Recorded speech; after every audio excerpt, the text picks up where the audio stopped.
Ya, ada saja pemirsa, ini ulah dari oknum nakal demi meraup keuntungan, status pasien positif COVID-19 pun dibuat supaya anggarannya turun. Siapa yang bermain? Itu akan saya jawab pemirsa. Sudah hadir lewat sambungan Zoom pemirsa dengan Bang Nasir Jamil yang merupakan dari Banggar DPR. Bahkan juga sudah ada Dr. Kunchoro Adi Puryanto, Ketua Perhimpunan Rumah Sakit Indonesia. Saya mau ke Bang Nasir Jamil lewat sambungan telepon. Bang Nasir, ketika Banggar kemudian sudah tahu bahwa ternyata ada celah-celah dari oknum nakal yang meng-markup dana supaya turun dana COVID-19, tapi status pasien diubah. Pertanyaannya, berapa banyak yang bermain seperti itu dan berapa besarannya?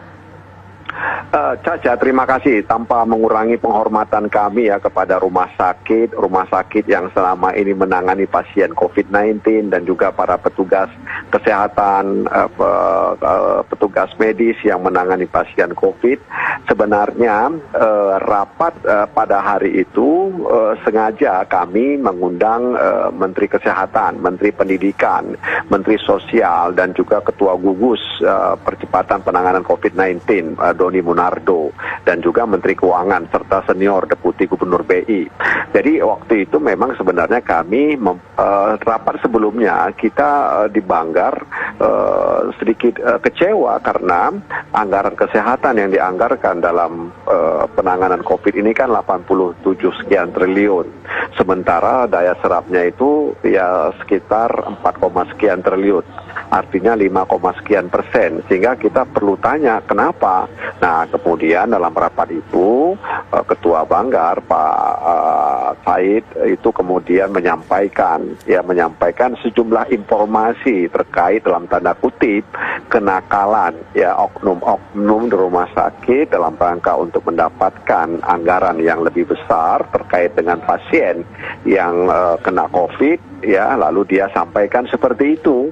Ya, ini kan sebagai bentuk pengawasan daripada anggota DPR yang juga Ketua Banggar.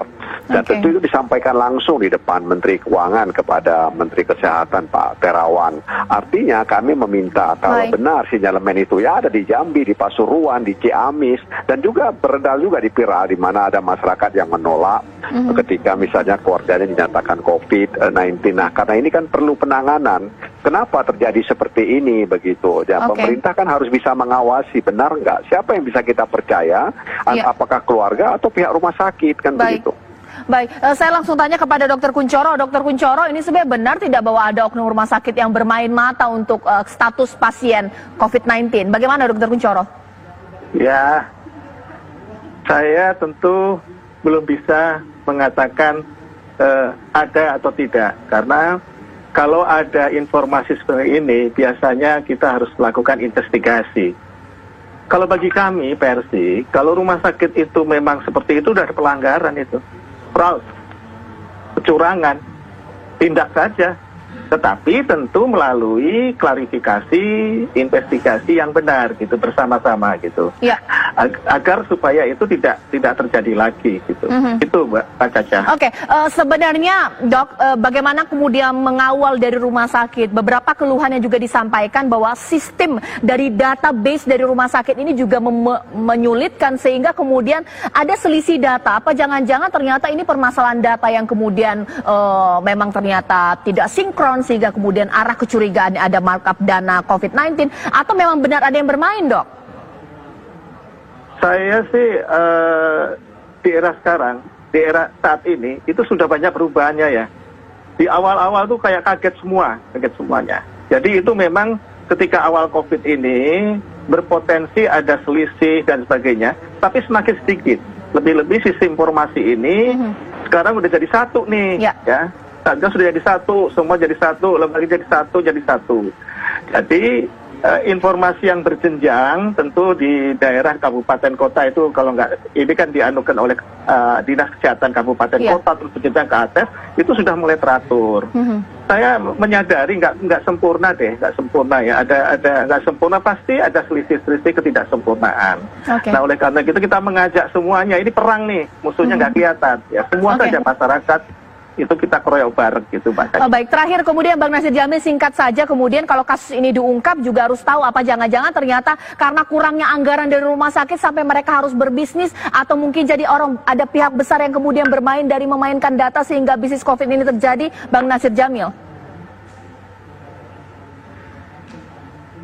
Bang Nasir Jamil? Iya, saya nggak begitu dengar. Iya, Bang Nasir Jamil, sebagaimana kemudian DPR dan Banggar juga bisa mengungkap ini sehingga kemudian jelas yang bermain siapa, rumah sakit mana, dan kemudian menindak secara hukum? Iya, tugas pemerintah sebenarnya, dan tentu kita punya institusi penegak hukum untuk mendalami, ya seperti yang disampaikan Profesor tadi. Artinya memang sinyalemen ini itu memang harus ditindaklanjuti, ya karena itu pertama sudah viral, kemudian terjadi di beberapa rumah sakit, ya kita tidak memungkiri, memungkiri bisa jadi karena insentif untuk petugas medis itu belum berjalan sesuai dengan yang diharapkan. Padahal dana untuk penanganan COVID ini, kesehatan ini seperti yang saya katakan di awal tadi 87, sekian triliun. Kenapa belum sampai? Kenapa belum kemudian insentif itu diterima oleh petugas-petugas kesehatan, tenaga-tenaga medis di rumah sakit? Ini yang perlu kita tanyakan kepada pemerintah, dan tentu saja kami berharap sinyalemen ini bisa ditindaklanjuti oleh pemerintah. Baik, ini kita kawal bagaimana kasus ini akan berjalan. Terima kasih Bang Nasir Jamil, terima kasih Dr. Kunchoro. Ini menjadi akhir Apa Kabar Indonesia Malam. Saya Cica Anissa, terima kasih, selamat malam, sampai jumpa. Ya, ada saja pemirsa, ini ulah dari oknum nakal demi meraup keuntungan, status pasien positif COVID-19 pun dibuat supaya anggarannya turun. Siapa yang bermain? Itu akan saya jawab pemirsa. Sudah hadir lewat sambungan Zoom pemirsa dengan Bang Nasir Jamil yang merupakan dari Banggar DPR. Bahkan juga sudah ada Dr. Kunchoro Adi Puryanto, Ketua Perhimpunan Rumah Sakit Indonesia. Saya mau ke Bang Nasir Jamil lewat sambungan telepon. Bang Nasir, ketika Banggar kemudian sudah tahu bahwa ternyata ada celah-celah dari oknum nakal yang meng-markup dana supaya turun dana COVID-19, tapi status pasien diubah. Pertanyaannya, berapa banyak yang bermain seperti itu dan berapa besarannya?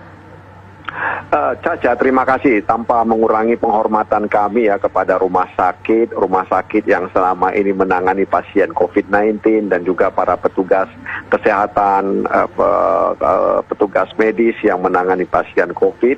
Sebenarnya rapat pada hari itu sengaja kami mengundang Menteri Kesehatan, Menteri Pendidikan, Menteri Sosial, dan juga Ketua Gugus Percepatan Penanganan COVID-19, Doni Munardo, dan juga Menteri Keuangan serta senior Deputi Gubernur BI.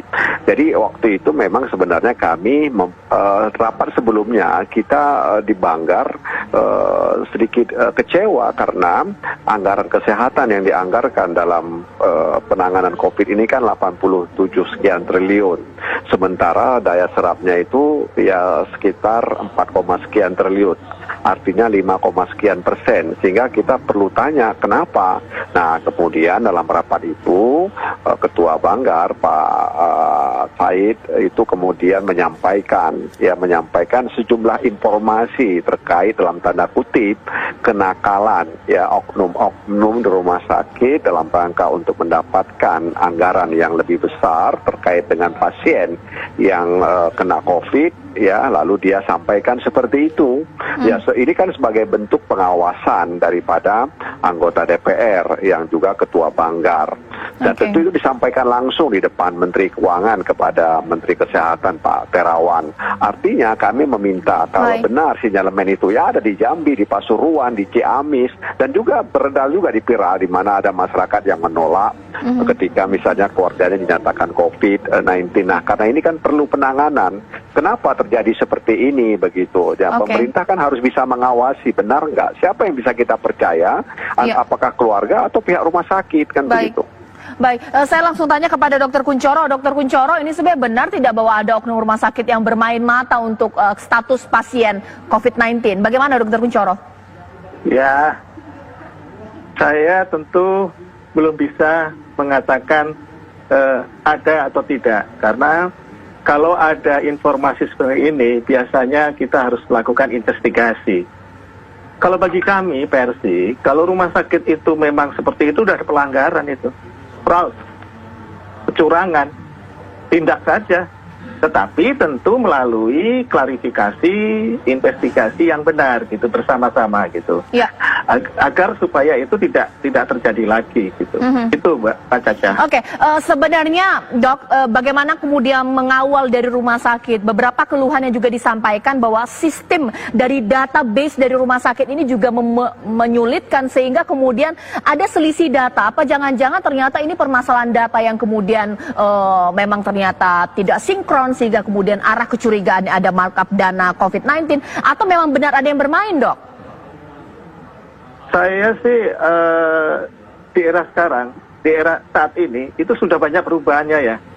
Di awal-awal tuh kayak kaget semuanya. Jadi itu memang ketika awal COVID ini berpotensi ada selisih dan sebagainya, tapi semakin sedikit. Lebih-lebih sistem informasi ini sekarang udah jadi satu nih, ya. Satgas sudah jadi satu, semua jadi satu, lembaga jadi satu. Jadi informasi yang berjenjang tentu di daerah kabupaten kota itu kalau nggak ini kan dianukan oleh dinas kesehatan kabupaten kota terus berjenjang ke atas itu sudah mulai teratur.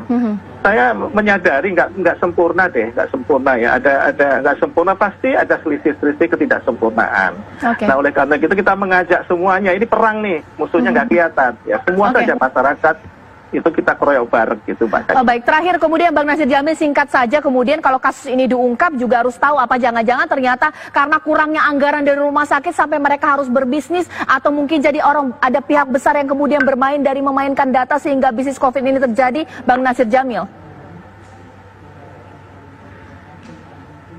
Bang Nasir Jamil?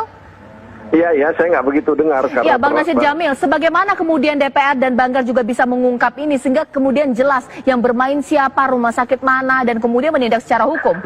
Iya, tugas pemerintah sebenarnya, dan tentu kita punya institusi penegak hukum untuk mendalami, ya seperti yang disampaikan Profesor tadi. Artinya memang sinyalemen ini itu memang harus ditindaklanjuti, ya karena itu sudah viral, kemudian terjadi di beberapa rumah sakit, ya kita tidak memungkiri. Memungkiri bisa jadi karena insentif untuk petugas medis itu belum berjalan sesuai dengan yang diharapkan. Padahal dana untuk penanganan COVID ini, kesehatan ini seperti yang saya katakan di awal tadi 87, sekian triliun. Kenapa belum sampai? Kenapa belum kemudian insentif itu diterima oleh petugas-petugas kesehatan, tenaga-tenaga medis di rumah sakit? Ini yang perlu kita tanyakan kepada pemerintah, dan tentu saja kami berharap sinyalemen ini bisa ditindaklanjuti oleh pemerintah.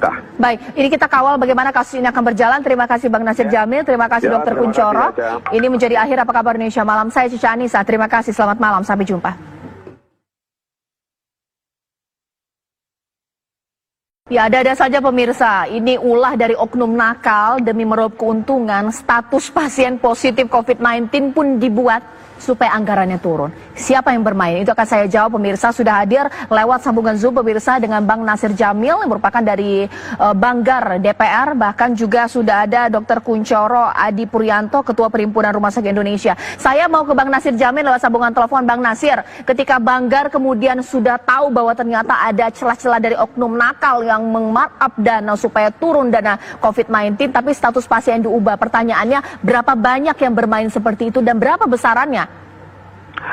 Caca, terima kasih. Tanpa mengurangi penghormatan kami ya kepada rumah sakit yang selama ini menangani pasien COVID-19 dan juga para petugas kesehatan, petugas medis yang menangani pasien COVID.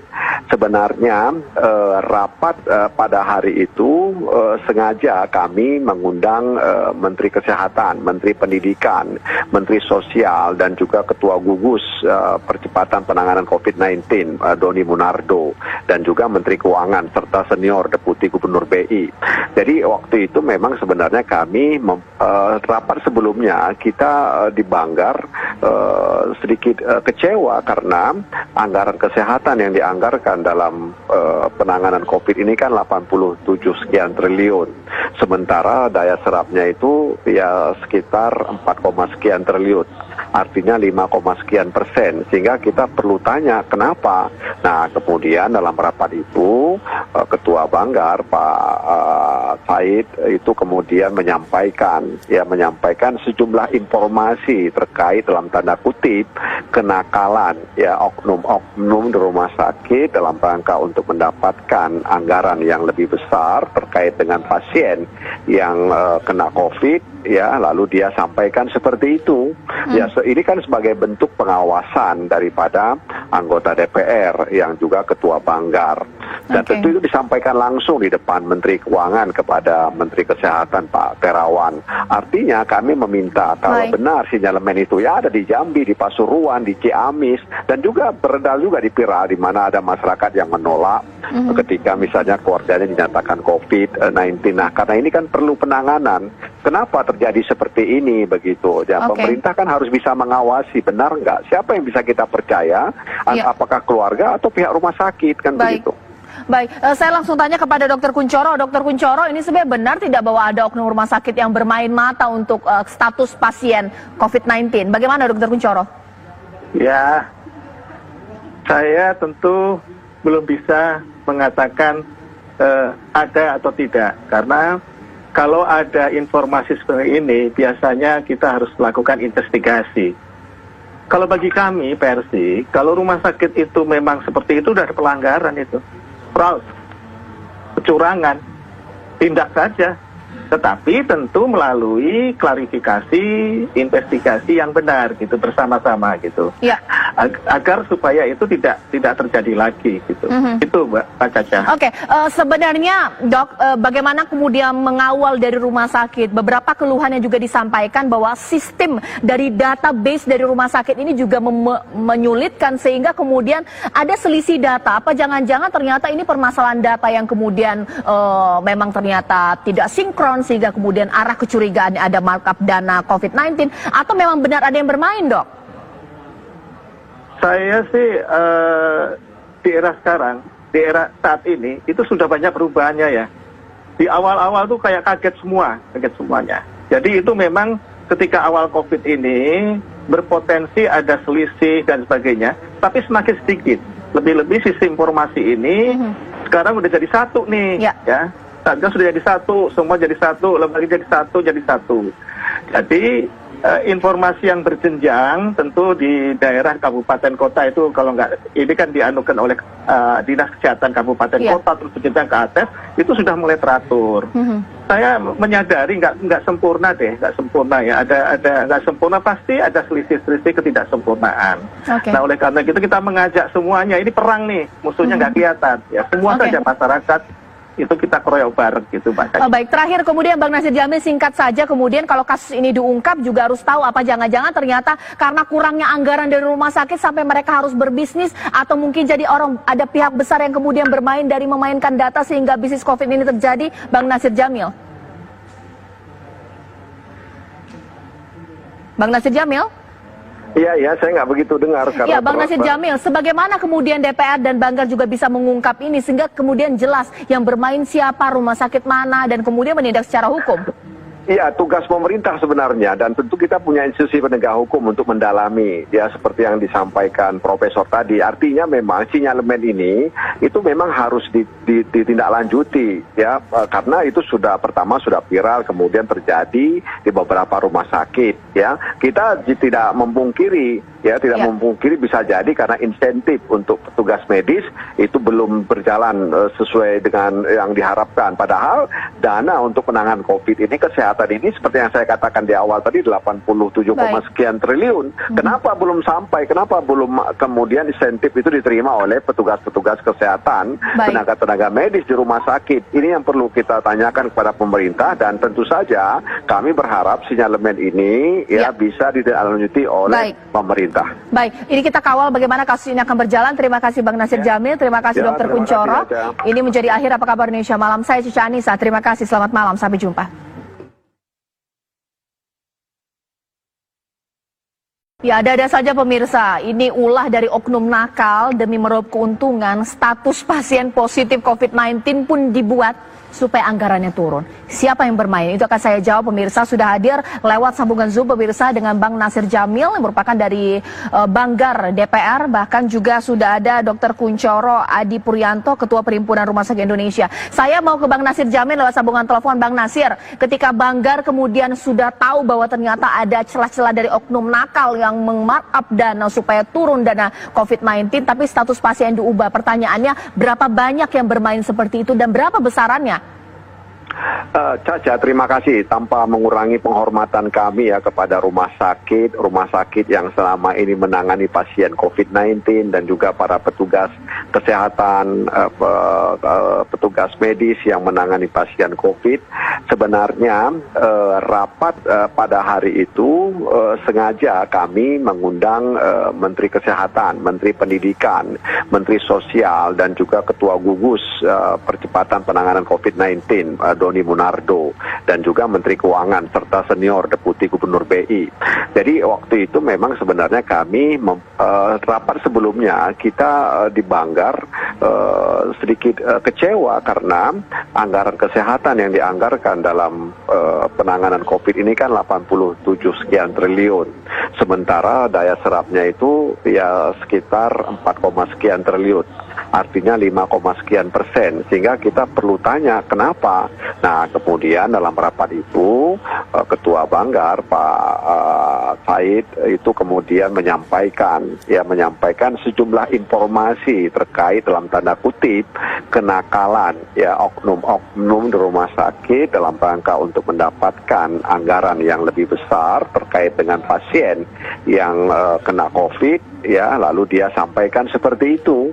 Ya ini kan sebagai bentuk pengawasan daripada anggota DPR yang juga Ketua Banggar. Dan tentu itu disampaikan langsung di depan Menteri Keuangan kepada Menteri Kesehatan Pak Terawan.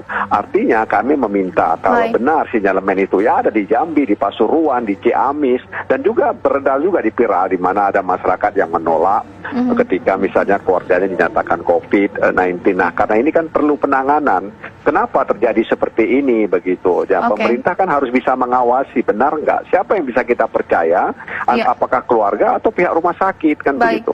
Baik, saya langsung tanya kepada Dr. Kunchoro. Dr. Kunchoro, ini sebenarnya benar tidak bahwa ada oknum rumah sakit yang bermain mata untuk status pasien COVID-19? Bagaimana Dr. Kunchoro? Ya, saya tentu belum bisa mengatakan ada atau tidak, karena kalau ada informasi seperti ini, biasanya kita harus melakukan investigasi. Kalau bagi kami, Persi, kalau rumah sakit itu memang seperti itu, sudah ada pelanggaran itu. Fraud, kecurangan, tindak saja. Tetapi tentu melalui klarifikasi, investigasi yang benar gitu bersama-sama gitu. Ya. Agar supaya itu tidak terjadi lagi gitu. Itu Mbak Caca. Oke, sebenarnya Dok, bagaimana kemudian mengawal dari rumah sakit? Beberapa keluhan yang juga disampaikan bahwa sistem dari database dari rumah sakit ini juga menyulitkan sehingga kemudian ada selisih data. Apa jangan-jangan ternyata ini permasalahan data yang kemudian memang ternyata tidak sinkron sehingga kemudian arah kecurigaan ada markup dana COVID-19 atau memang benar ada yang bermain, Dok? Saya sih di era sekarang, di era saat ini itu sudah banyak perubahannya ya. Di awal-awal tuh kayak kaget semuanya. Jadi itu memang ketika awal COVID ini berpotensi ada selisih dan sebagainya, tapi semakin sedikit. Lebih-lebih sisi informasi ini sekarang udah jadi satu nih, ya. Satgas sudah jadi satu, semua jadi satu, lembaga jadi satu. Jadi informasi yang berjenjang tentu di daerah kabupaten kota itu kalau nggak, ini kan dianukan oleh Dinas Kesehatan Kabupaten Kota terus berjenjang ke atas, itu sudah mulai teratur.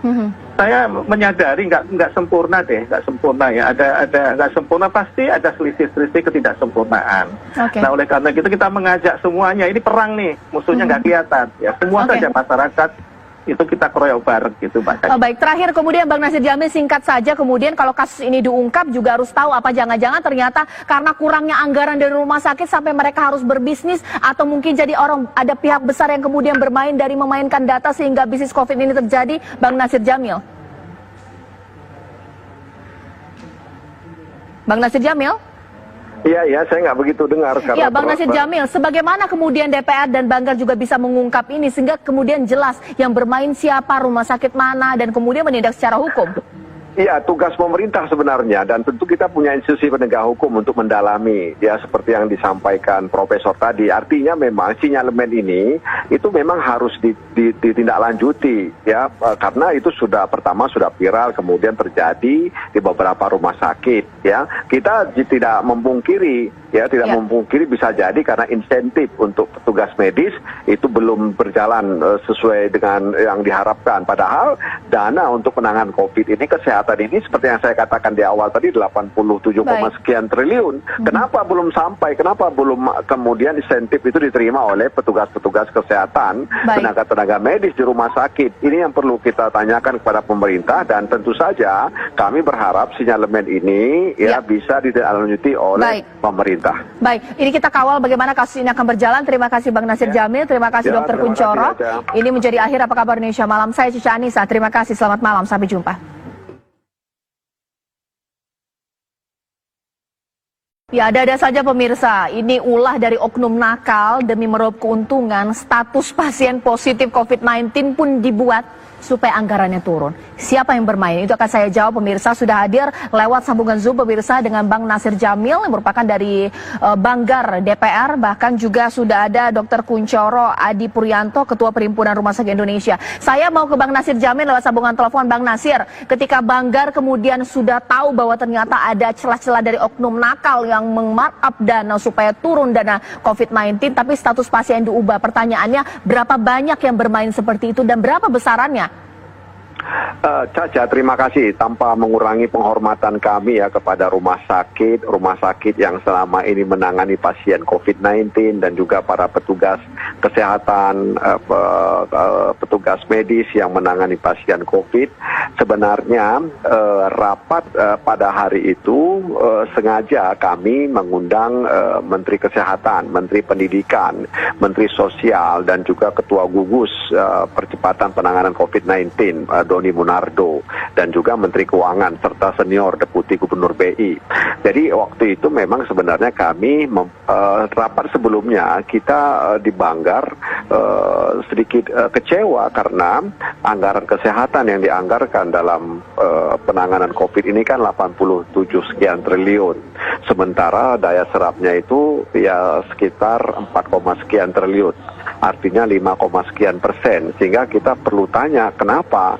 Nah, kemudian dalam rapat itu Ketua Banggar Pak Said itu kemudian menyampaikan sejumlah informasi terkait dalam tanda kutip kenakalan ya oknum di rumah sakit dalam rangka untuk mendapatkan anggaran yang lebih besar terkait dengan pasien yang kena COVID, ya lalu dia sampaikan seperti itu.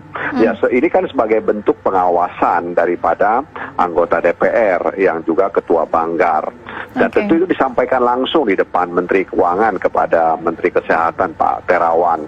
Artinya kami meminta kalau benar sinyalemen itu ya ada di Jambi, di Pasuruan, di Ciamis, dan juga beredar juga di Pira, di mana ada masyarakat yang menolak ketika misalnya keluarganya dinyatakan COVID-19. Nah, karena ini kan perlu penanganan. Kenapa terjadi seperti ini begitu? Ya, pemerintah kan harus bisa mengawasi benar nggak? Siapa yang bisa kita percaya? Apakah keluarga atau pihak rumah sakit kan begitu?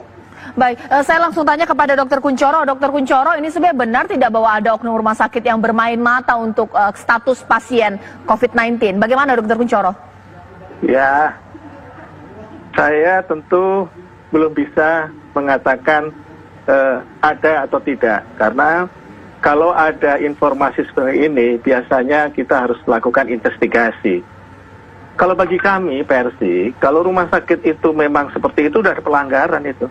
Fraud, kecurangan, tindak saja. Tetapi tentu melalui klarifikasi, investigasi yang benar gitu bersama-sama gitu. Ya. Agar supaya itu tidak terjadi lagi gitu. Itu Mbak Caca. Oke, sebenarnya Dok, bagaimana kemudian mengawal dari rumah sakit? Beberapa keluhan yang juga disampaikan bahwa sistem dari database dari rumah sakit ini juga menyulitkan sehingga kemudian ada selisih data. Apa jangan-jangan ternyata ini permasalahan data yang kemudian memang ternyata tidak sinkron sehingga kemudian arah kecurigaan ada markup dana COVID-19 atau memang benar ada yang bermain, Dok? Saya sih di era sekarang di era saat ini itu sudah banyak perubahannya ya. Di awal-awal tuh kayak kaget semuanya. Jadi itu memang ketika awal COVID ini berpotensi ada selisih dan sebagainya, tapi semakin sedikit.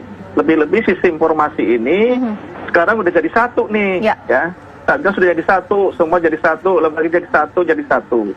Jadi informasi yang berjenjang tentu di daerah kabupaten kota itu kalau nggak, ini kan dianukan oleh Dinas Kesehatan Kabupaten Kota terus berjenjang ke atas, itu sudah mulai teratur. Saya menyadari nggak sempurna ya, ada nggak sempurna, pasti ada selisih-selisih ketidaksempurnaan. Nah oleh karena itu kita mengajak semuanya, ini perang nih, musuhnya nggak kelihatan ya, semua saja masyarakat itu kita keroyok bareng gitu, Mbak. Baik, terakhir kemudian Bang Nasir Jamil, singkat saja, kemudian kalau kasus ini diungkap juga harus tahu apa jangan-jangan ternyata karena kurangnya anggaran dari rumah sakit sampai mereka harus berbisnis, atau mungkin jadi ada pihak besar yang kemudian bermain dari memainkan data sehingga bisnis COVID ini terjadi, Bang Nasir Jamil. Bang Nasir Jamil? Iya, saya nggak begitu dengar. Iya, Bang Nasir Jamil, sebagaimana kemudian DPR dan Banggar juga bisa mengungkap ini sehingga kemudian jelas yang bermain siapa, rumah sakit mana, dan kemudian menindak secara hukum? Iya, tugas pemerintah sebenarnya, dan tentu kita punya institusi penegak hukum untuk mendalami, ya seperti yang disampaikan Profesor tadi. Artinya memang sinyalemen ini itu memang harus ditindaklanjuti, ya, karena itu sudah viral, kemudian terjadi di beberapa rumah sakit, ya. Kita tidak memungkiri, memungkiri bisa jadi karena insentif untuk petugas medis itu belum berjalan sesuai dengan yang diharapkan. Padahal dana untuk penanganan COVID ini, kesehatan ini seperti yang saya katakan di awal tadi 87, sekian triliun. Kenapa belum sampai? Kenapa belum kemudian insentif itu diterima oleh petugas-petugas kesehatan, tenaga-tenaga medis di rumah sakit? Ini yang perlu kita tanyakan kepada pemerintah, dan tentu saja kami berharap sinyalemen ini bisa ditindaklanjuti oleh pemerintah. Baik, ini kita kawal bagaimana kasus ini akan berjalan. Terima kasih Bang Nasir Jamil, terima kasih Dr. Kunchoro. Ini menjadi akhir Apa Kabar Indonesia Malam. Saya Cica Anissa, terima kasih, selamat malam, sampai jumpa. Ya, ada saja pemirsa, ini ulah dari oknum nakal demi meraup keuntungan, status pasien positif COVID-19 pun dibuat supaya anggarannya turun. Siapa yang bermain? Itu akan saya jawab, pemirsa. Sudah hadir lewat sambungan Zoom pemirsa dengan Bang Nasir Jamil yang merupakan dari Banggar DPR. Bahkan juga sudah ada Dr. Kunchoro Adi Puryanto, Ketua Perhimpunan Rumah Sakit Indonesia. Saya mau ke Bang Nasir Jamil lewat sambungan telepon. Bang Nasir, ketika Banggar kemudian sudah tahu bahwa ternyata ada celah-celah dari oknum nakal yang meng-markup dana supaya turun dana COVID-19, tapi status pasien diubah. Pertanyaannya, berapa banyak yang bermain seperti itu dan berapa besarannya? Caca, terima kasih. Tanpa mengurangi penghormatan kami ya kepada rumah sakit yang selama ini menangani pasien COVID-19 dan juga para petugas kesehatan, petugas medis yang menangani pasien COVID. Sebenarnya rapat pada hari itu sengaja kami mengundang Menteri Kesehatan, Menteri Pendidikan, Menteri Sosial, dan juga Ketua Gugus Percepatan Penanganan COVID-19, Doni Munardo, dan juga Menteri Keuangan serta senior Deputi Gubernur BI. Jadi waktu itu memang sebenarnya kami rapat sebelumnya kita di Banggar sedikit kecewa karena anggaran kesehatan yang dianggarkan dalam penanganan COVID ini kan 87 sekian triliun. Sementara daya serapnya itu ya sekitar 4, sekian triliun. Artinya 5, sekian persen. Sehingga kita perlu tanya kenapa. Nah kemudian